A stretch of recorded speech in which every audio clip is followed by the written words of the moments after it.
আজকে আসলে আমাদের একটা ইন্ট্রোডাক্টরি মিটিং ছিল যে আমাদের মেডিকেল কমিটি গঠিত হওয়ার পরে আমরা আমাদের ডাক্তার, ফিজিও, ট্রেনার এদেরকে নিয়ে একটু বসছিলাম। আমাদের একটা মিটিং হলো আর কি। তো আমরা একটা প্ল্যান সাজিয়েছি। তো সেই প্ল্যানটার আলোকে কাজ করলাম এবং ভিতরে ইন্টারনাল বিষয়গুলো আমরা দেখার চেষ্টা করলাম যে কী বিষয় আমাদের কী সুবিধা কী অসুবিধা। তো এটা একটু আপনাদের সাথে শেয়ার করি। সেটা হচ্ছে আমাদের সীমিত লোকবল এবং সীমিত সামর্থ্যের মধ্যে আপনারা জানেন যে মেডিকেল ডিপার্টমেন্টটা খুব মানে নেগলেক্টেড ছিল দীর্ঘ সময়। ক্রিকেট এগিয়েছে, ক্রিকেটারদের স্বাস্থ্য, ফিটনেস সব কিছু মেডিকেল ডিপার্টমেন্টই দেখে, কিন্তু সেই তুলনায় মেডিকেল ডিপার্টমেন্টের অগ্রগতি খুবই খারাপ ছিল। মানে তারা স্কেপগোট হিসেবে ছিল, মানে কোনো কিছু হলে দোষটা তাদের ঘরে পড়ে। কিন্তু তারা যে ধরেন এখন এতগুলো টিম খেলছে একসাথে, ধরেন যত বাইরে এতগুলো টিম খেলছে, তারপরে দেশেও একসাথে 5টা টিম খেলছে একসাথে, তা তাদের মধ্যে 99% প্লেয়াররা ফিট আছে। বসুন্ধরা টিস্যু, অশুদ্ধতার বিরুদ্ধে এক বিন্দুও ছাড় নয়। সেটার কিন্তু কোনো মানে কোনো সম্মান বা সেটার কোনো যে আমাদের যে তাদের প্রতি এত ডেডিকেশন করে তাদেরকে ফিট রাখলাম, তার জন্য কিন্তু কোনো প্রশংসা আমরা পাচ্ছি না। কিন্তু কেউ যদি একটু ইনজুরি হয়ে যায়, সেটা নিয়ে আসলে সমস্যা। তো আমরা সমস্যাগুলো আমি গত কিছুদিন ধরে, যেহেতু আমি মেডিকেল প্রফেশনাল লোক এবং বিভিন্ন সংগঠনের সাথে যুক্ত, দীর্ঘদিন ধরে এগুলো দেখছি। তো এখানের মধ্যে যে আমরা রুট কজটাকে খোঁজার চেষ্টা করেছি যে কী কারণে কি হচ্ছে। তো দেখলাম যে আমাদের যারা এখানে ট্রেনার আছেন, ফিজিও আছেন, ডক্টর আছেন, দে আর ভেরি মাচ কম্পিটেন্ট। তারা তাদের সীমিত স্বার্থ, সীমিত লোকবল, সীমিত সামর্থ্যের মধ্যে তারা তাদের সর্বোচ্চ দেওয়ার চেষ্টা করছেন। তো তাদের স্ট্রাকচারস বা কীভাবে কী হবে সেটা নিয়ে আমাদের আলাপ আলোচনা হয়েছে। তারপরে আলাপ আলোচনা হয়েছে আমরা কি করতে যাচ্ছি। আমাদের আসলে সামনে আমরা চেষ্টা করছি যে আমরা একটা sports medicine rehabilitation and centre of excellence তৈরি করার। আপনি জানেন যে আমাদের প্রেসিডেন্ট তামিম ইকবালের একটা স্বপ্ন হচ্ছে সেন্টার অফ এক্সেলেন্স তৈরি করা। সেটার জন্য আমরা একেবারে উন্নত বিশ্বের মডেলে যেটা করা দরকার সেটা আমরা ইনশাআল্লাহ আমাদের পূর্বাচলে যে বড় সেন্টার অফ এক্সেলেন্স গঠিত হবে, তৈরি হবে, সেখানের মধ্যে আমরা সেটা ইমপ্লিমেন্ট করব। ইন দ্য মিন টাইম আমরা আমাদের জন্য ওই যে একাডেমিক ব্লকের মধ্যে আমাদের প্রায় 3000 স্কোয়ার ফিট জায়গা একটু বরাদ্দ করা আছে। তো সেখানের মধ্যে আমরা কি করতে পারি সেটা নিয়ে আমরা আলাপ আলোচনা করেছি। তো সেটা নিয়ে সেটার জন্য একটা পরিকল্পনা করেছি, একটা ইনিশিয়াল আলোচনা হয়েছে আমাদের মধ্যে। যেমন আমাদের এখানের মধ্যে ডাক্তার সংখ্যা অনেক কম, তো ডাক্তার আমাদেরকে আসলে বাড়াতে হবে এখানের মধ্যে। এখানে যে সবচেয়ে বড় সমস্যা হচ্ছে ইমার্জেন্সির কোনো ব্যবস্থা নাই।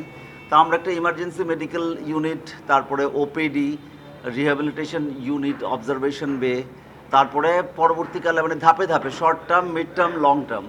তো শর্ট টার্মে কী কী আমরা করতে পারি এরকম করে আমরা একটা আলোচনা করেছি। এবং প্রত্যেকটা জায়গা একেবারে মানে বা স্টেট অফ আর্ট হবে। মিনস আমরা কোয়ালিটির সাথে কোনো কম্প্রোমাইজ করব না। আমরা বাইরের মতো করে যা যা করা দরকার তার চেয়ে বেশি আমরা করতে পারবো। কারণটা কি, উই হ্যাভ সাম সার্টেন অ্যাডভান্টেজটা কি, বাংলাদেশের ডাক্তার অনেক অ্যাভেলেবেল। বাংলাদেশে এখন ডাক্তার, রেজিস্টার্ড ডাক্তার 1,65,000। আগামী 10 বছর পরে আরও 1.5 লাখ ডক্টর আসছে। So that they are all technically sound এবং টেকনিক্যালি গুড। তারা টেকনিক্যাল পার্সন এবং মেডিকেল পার্সন। তো তাদেরকে যদি আমরা বিভিন্নভাবে কাজে লাগাতে পারি, তাহলে আমাদের খেলোয়াড়দের, নট অনলি ক্রিকেট বোর্ড, আমাদের যে স্পোর্টস মেডিসিনটা যদি ঠিকমতো গড়ে তুলি, তাহলে আমাদের অন্যান্য খেলা যা আছে, ফুটবল, ক্রিকেট সহ অন্যান্য যা যা খেলা আছে, সব খেলার মানুষজনই উপকৃত হবে। তো আমরা সেই আলোকে আমরা পরিকল্পনা প্রণয়ন করছি যাতে আমরা কি করতে পারি। তাছাড়া আমাদের ইমিডিয়েটলি যা দরকার, আমরা রিজিয়নালেও চিন্তা করছি যে 5টা ভেন্যু আছে আমাদের এখানে, ওখানে একজন ডাক্তার, একটা ফিজিও, একটা ট্রেনার এরকম নিয়োগ করা যায় কিনা সে নিয়েও আমরা চিন্তাভাবনা করছি। এবং আমাদের এখানের মধ্যে যাতে ইমার্জেন্সি মেডিকেল ইউনিট এবং ছোট ছোট যা যা টেস্ট মেস্ট করা দরকার সেগুলো নিয়ে করছি। এবং আমাদের যে সম্পদ ক্রিকেটার, তাদের স্বাস্থ্যের দেখভাল করা এবং তাদের ফিটনেস তৈরি করার জন্য যা যা করা সম্ভব তাই করা হবে। ভাইয়া, ফিনান্সিয়ালি বলেন, ক্রিকেটের অগ্রগতি বলেন, বাংলাদেশ তো অনেক উপরেই আছে বলা যায় বিশ্ব ক্রিকেটের যে পার্সপেক্টিভ চিন্তা করি। আপনি এসে কি অবাক হয়েছেন যে হাই হাই কোথায় এলাম, মেডিকেল বিভাগের এই অবস্থা, কোথায় থাকার কথা, কোথায় আছে? না, এরকমভাবে ভাবি নাই, কারণ বাংলাদেশের মানুষ তো আমরা, তো সব কিছু সমান গতিতে আগায় না। এখানে অনেক কিছু আছে। আমরা বাংলাদেশেরই মানুষ, খেয়ে পড়ে বড় হয়েছি, সুতরাং মানসিকতা মাটিতেই আছে। আমরা জানি কী করে স্ক্র্যাচ থেকে তৈরি করতে হয়। তো আমরা ক্রিকেট বোর্ডের সবার সহায়তায় ইনশাল্লাহ আমরা মেডিকেল ইউনিটকে একেবারে আন্তর্জাতিক মানের এবং তার চেয়ে ভালো করে তৈরি করতে পারবো। আমরা এটা আশা করি যে আমরা যেই প্ল্যান করছি তাতে বিদেশ থেকে আসলে বাংলাদেশে চিকিৎসা নিতে আসবে, আমরা বাইরে যেতে হবে না। এটা আমি আপনাদেরকে অ্যাসিওর করতে পারি। কারণটা কি? কারণটা হচ্ছে অন্য দেশে ডাক্তারের সংকট। ইন্ডিয়াতে এত বড় দেশ, 140 কোটি মানুষের জন্য, ওখানের মধ্যে কিন্তু স্পোর্টস মেডিসিন বা এখানে প্রচুর ডাক্তার নেই, ডাক্তার আসতে চায় না। ইউরোপ, অস্ট্রেলিয়াতে কিন্তু ডাক্তাররা এই সমস্ত জায়গায় অনেক বেশি সময় দিতে চায় না, কারণ তাদের অন্যান্য অনেক ডিপার্টমেন্টের ডক্টরদের অনেক স্পেশালিটিস আছে, সেখানে তারা কাজ করলে তাদের ফিউচার অনেক বেটার। আমরা বরঞ্চ আমাদের যে জনসম্পদ আছে তাদেরকে যদি কাজে লাগাতে পারি, আমরা আরও অনেক বেটার কাজ করতে পারবো। একটা প্রশ্ন ছিল, আমি ইশতিয়াক মানবজমিনে আছি। প্রথম প্রশ্ন হচ্ছে যে আমাদের ন্যূনতম যে সুবিধাগুলো, যেমন একটা অ্যাম্বুলেন্স এত বছরও আমরা, হ্যাঁ, আমাদের আপনি একদম ঠিক বলেছেন, আমাদের ইমিডিয়েটলি আমরা একটা অ্যাম্বুলেন্সের প্ল্যান করছি। মেডিকেলের যে মানে এখানে যে তাৎক্ষণিক যে সেবা দেওয়াটা দরকার, কোনো অ্যাম্বুলেন্স নাই বা এগুলো নাই, এগুলো কি করবেন? আরেকটা প্রশ্ন হচ্ছে যে বারবার শুধু মানে চিকিৎসকদের না, প্লেয়ারদের অনেক খামখেয়ালির অভিযোগ আছে, তারা ইনজুরি লুকায় বা তাদের ইনজুরির সমস্যাগুলো তারা ওইভাবে প্রপার কারোর কাছে গিয়ে করে না, বা খেলার জন্য তারা ইনজুরি লুকায়। তাদের মানে আপডেট করার জন্য বা এই প্লেয়ারদের সচেতন করার জন্য আপনাদের কোনো ব্যবস্থা থাকবে? হ্যাঁ, অবশ্যই। আমাদের এই যে বিভিন্ন সেমিনার সিম্পোজিয়াম করে তাদেরকে যে প্রোটোকলগুলো আছে সেই প্রোটোকলগুলো খেলোয়াড়দেরকে বোঝাতে হবে। কারণ আমরা আমাদের যারা ফিজিও আছেন তারা খুবই হার্ড ওয়ার্কিং পার্সন। আমাদের ডাক্তাররা তাদের সীমাবদ্ধতার বাইরে গিয়ে অনেক চেষ্টা করেন যাতে আমাদের প্লেয়াররা ভালো থাকতে পারে, এবং প্লেয়াররা কিন্তু ভালোই আছেন, বেশ ভালো সুস্থভাবে আছেন। তবে যেটা হচ্ছে আমরা প্রোটোকল ব্রেক করেছি আগে। আমরা হয়তো বা কেউ একজন রিকোয়েস্ট করেছে আমাদেরকে যে এই প্লেয়ারকে একটু আগেই রিহ্যাবিলিটেট করা যায় কি না, আমরা এই সমস্ত জিনিসে কম্প্রোমাইজ করেছি, আর কম্প্রোমাইজ করবো না। আমরা একদম পিওর মেডিকেল প্রোটোকল অনুযায়ী চলবে, এবং আমাদের কথা ছাড়া কেউ কিছু করতে পারবে না। আর আমাদেরও নিজেদের ডাক্তারদের উপরে যদি আস্থা থাকে তাহলে বেটার হবে, কারণ আমাদের ডাক্তাররা সারা দুনিয়াতে সুযোগ পেলে অনেক ভালো করেছে। আমরা যদি ফ্যাসিলিটিসগুলো এনশিওর করতে পারি, তাদেরকে যদি ট্রেন করতে পারি, তাহলে আসলে তারা একেবারে বিশ্বমানের চিকিৎসা এবং বিশ্বমানের ফিটনেস দেওয়া সম্ভব। অনেক সময় ক্রিকেটাররা মানে সামনাসামনি বলুক বা অফ দ্য রেকর্ডে বলুক, অনেকেই বলে যে যারা ইনজুরিতে পড়ে যে সমস্যাটা ধরতেই অনেক সময় লেগে যায়। একদম মানে এটা এভাবে ভাবার দরকার নাই, এভাবে ভাবার দরকার নেই। কারণ ধরেন অনেকগুলো ইনজুরি আছে, যেমন ধরুন গ্রেড 1 ইনজুরি। গ্রেড 1 ইনজুরি ভালো হতে 21 থেকে 30 দিন সময় লাগে। কারো হয়তো 21 দিনে ভালো হয়, কারো তো 30 দিনে ভালো হয়, কারো অথবা আরও 1 সপ্তাহ বেশি লাগে। কিন্তু তার আগেই যদি আমি আবার মানে চেষ্টা করতে থাকি যে ফিটনেসে ফিরবো, সেটা সময়টা দিতে হবে। যে সময়টা আমাদের দিতে হয়তো দেখা যায় যে ওই 1 মাস যদি আমি মানে রেস্ট করি বা আমি যদি সেই রিহ্যাবিলিটেশনে থাকি, তাহলে হয়তো বা কোনো গুরুত্বপূর্ণ খেলা বাকি পড়ে যায় বা যেতে পারলাম না। তো সেটা অনেক সময় আমাদের উপর একটা প্রেশার সৃষ্টি হয়। তো আমরা চেষ্টা করব, কারণ খেলোয়াড়রা আমাদের মূল্যবান সম্পদ, আমাদের খেলোয়াড়রা যাতে দেশের জন্য লম্বা সময় সার্ভিস দিতে পারে, সেই আলোকে আমরা চেষ্টা করব যাতে তাদেরকে ভালো করে ফিট করে তৈরি করা যায়। কথা শোনা যায় ক্রিকেটারদের। এটা তো আমার দেশে না স্যার, পৃথিবীতেই আছে ইনজুরি লুকানোর চেষ্টা করে, যাতে সামান্য মাইনর ইনজুরি সে যদি ম্যানেজ করে চলতে পারে, সে হয়তো বা খেলতে পারে। খেলতে না পারলে তো অনেক ধরনের লস হয়, তাই না? এটা প্রবণতা শুধু বাংলাদেশে না, সারা দুনিয়াতেই আছে। তার কেরিয়ারের স্বার্থে, দেশের স্বার্থে অবশ্যই তার ইনজুরিটাকে পুরোপুরি ঠিক করেই আসা উচিত। যদি ইনজুর্ড একটা পেশেন্ট আরও খেলে, তাহলে আরও বেশি ইনজুরি প্রণ হবে। এটা তো খুবই স্বাভাবিকভাবে ইয়ে করা যায়। ইনজুরি আমাদের মেসেজ হচ্ছে আমরা আমাদের স্পোর্টসম্যান, আমাদের মেসেজ হচ্ছে আমরা যা হয়েছে সেটা নিয়ে কোনো মন্তব্য নাই। আমাদের যে ক্রিকেট বোর্ড আছে, এই বোর্ড ইনশাল্লাহ আমাদের সকল ভালো কাজকে সাপোর্ট করবে, এবং আমাদেরকে বলা হয়েছে আপনারা সব কাজগুলো করেন, প্ল্যানিং করেন, যাতে আমরা ইনশাল্লাহ একটা বিশ্বমানের স্পোর্টস সেন্টার গড়ে তুলতে পারি।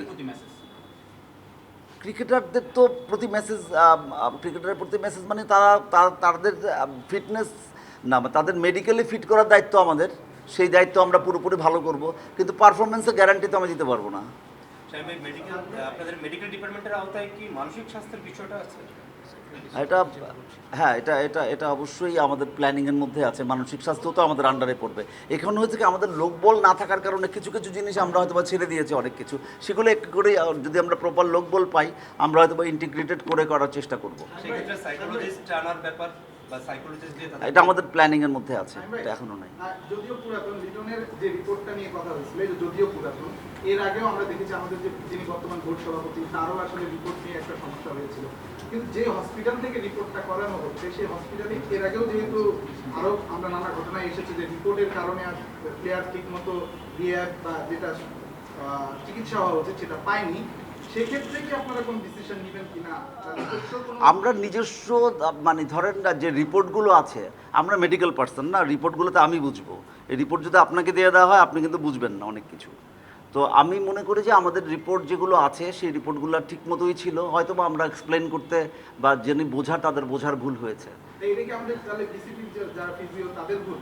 ফিজিও তো কোনো ভুল নাই, একদম আমার এখানে কোনো ভুলই নেই, কেন ভুল হবে কেন?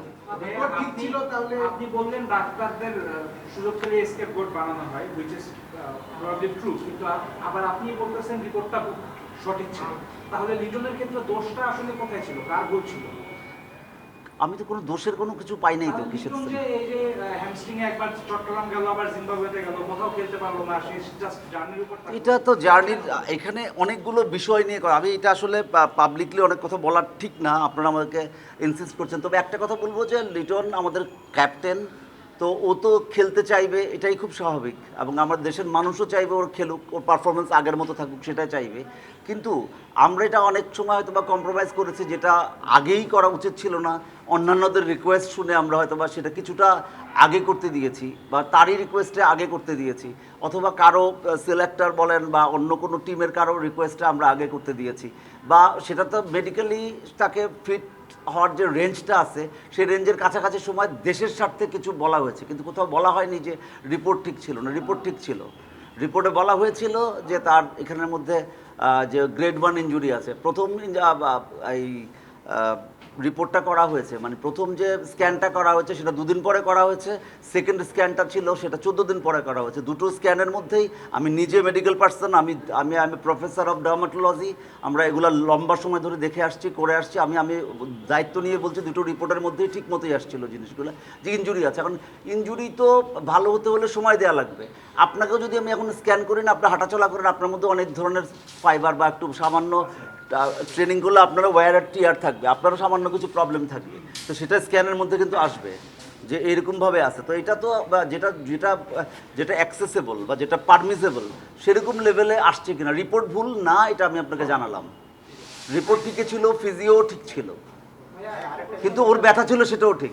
ভাই একটা প্রশ্ন, আপনি বললেন যে প্লেয়াররা চাইবেই খেলতে এবং খেলতে তারা টাকা পয়সা পায় না, আমি এই কথা বলি নাই, মানে মানে দেশের স্বার্থে খেলতে চাচ্ছে, আমি সেটা বলেছি। ইনজুর যে কোনো প্লেয়ার মাঝে মধ্যে তারা ইনজুরি লুকায়, তারা খেললে তারা আমি জানি না ইনজুরি লুকায় কিনা, ইনজুরি লুকানোর যে প্রবলেমটা সেটা ওয়ার্ল্ড ওয়াইড আছে। আমি নিজেও প্লেয়ার ছিলাম, তো আমরাও চাইতাম যে ভাই আজকে সামান্য একটু ব্যাপার আছে, এটা আমি না বলে আমি খেলে ফেলতে পারলে ভালো, আমি পারতেছি তো। আর যখন একজন প্লেয়ার খেলতে মাঠে থাকবে, তার অর্থনৈতিক টাকা পয়সার ব্যাপারটাও তার কোনো সমস্যা হবে না, তাই যে কেউ চাইবে খেলতে। কিন্তু সেক্ষেত্রে কোনো প্লেয়ার যেন টাকা পয়সার কথা চিন্তা না করে, ইনজুর প্লেয়ারদের জন্য কোনো ইন্স্যুরেন্সের ব্যবস্থা বা এমন কিছু করতে আমাকে একটা জানতে হবে, আমি যতটুকু জানি যে একটা ইন্স্যুরেন্সের ব্যবস্থা আছে আমাদের এখানে। ফার্স্ট ক্লাস প্লেয়ারদের জন্য ইন্স্যুরেন্সের ব্যবস্থা যতটুকু আছে, যারা ন্যাশনাল টিমের প্লেয়ার তাদের জন্য গ্রেড 1 টাইপের ইন্স্যুরেন্স আছে, যারা অন্যান্য লেভেলের প্লেয়ার তাদের জন্য অন্যরকম ইন্স্যুরেন্সের ব্যবস্থা আছে। বাট এটা কোন লেভেলে আছে আমি জানি না, এটা আমার জ্ঞানের বাইরে, এটা যারা রেসপেক্টিভ ডিপার্টমেন্ট তারা বলতে পারবে। ভাই আপনার যে ডিপার্টমেন্ট অনেকদিন ধরে, মানে বেশ কয়েকজন ডাক্তার অনেকদিন ধরে কাজ করছে, নতুন কোনো ডাক্তার নেওয়ার জন্য জি জি, অফকোর্স, আমি তো বলেছি আমাদের যে ডাক্তার লাগবে, আমরা আপাতত যেহেতু ইমার্জেন্সি, যে শর্ট টাইম বেসিসে আমাদের যে ডাক্তার দরকার সেগুলো আমরা শিগগিরই প্রস্তাব করবো, আমরা ডাক্তার নেব। আর আমাদের ফিজিওদের যে ট্রেনিংয়ের ব্যবস্থা, আপগ্রেডেশনের ব্যবস্থা সেটাও করবো, ডাক্তারদের আপগ্রেডেশন ব্যবস্থা করবো। নাকি আপনার পছন্দ না না, অফকোর্স সার্কুলার দিয়ে নেবো, আমি তো আমার পছন্দ মতো কেন নেবো, বিসিবি তো এমনটা হয় আসলে। আমি জানি না এই সম্পর্কে, নো কমেন্ট।